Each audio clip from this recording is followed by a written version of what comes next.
Okay, continuing. Unfulfilled apocalyptic expectations failed to destroy early Christianity, which gradually reinterpreted the apocalyptic elements of its emerging belief system.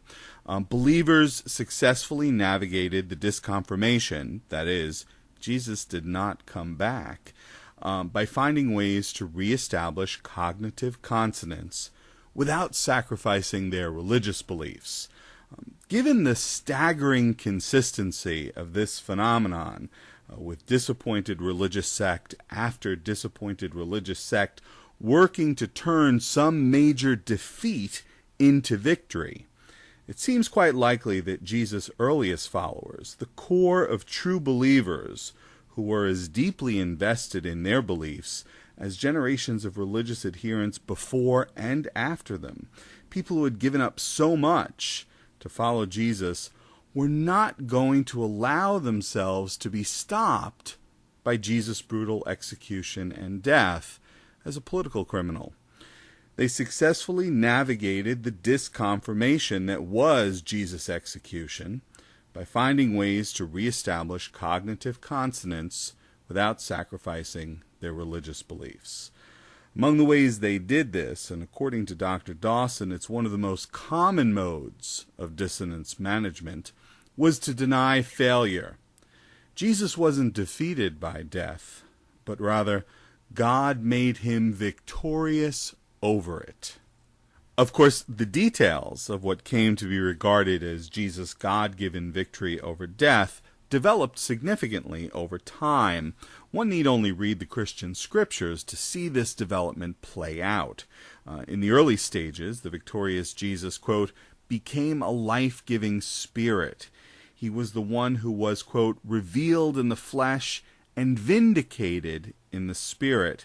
He was, quote, put to death in the flesh, but made alive in the spirit. He was, quote, the great high priest who was passed through the heavens. Later on, as the tradition evolved, the victorious Jesus was depicted as possessing a fish-eating body of, quote, flesh and bone. While early in the tradition, believers are told that what emerges at the resurrection is not the body that was buried, later on, the tradition depicts Jesus victorious over death in the same body in which he had been killed. It even retains the scars of crucifixion, scars that admit of physical examination. Additionally, research shows that religious believers who have employed various dissonance management strategies to deal with significant disconfirmation of their beliefs often work harder and feel more united with one another. Moreover, persecution serves to increase their sense of unity, even persecution that results in the death, the martyrdom of some members.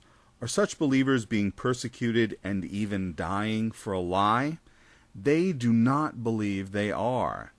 And so, even if every one of the people on our list was persecuted and killed for believing and teaching that Jesus had been raised from the dead, that would prove nothing about whether, as a matter of fact, Jesus was physically resurrected several days after being executed.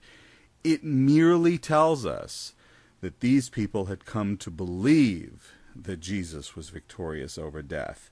They believed it was true, and they regarded this belief as important enough to die for.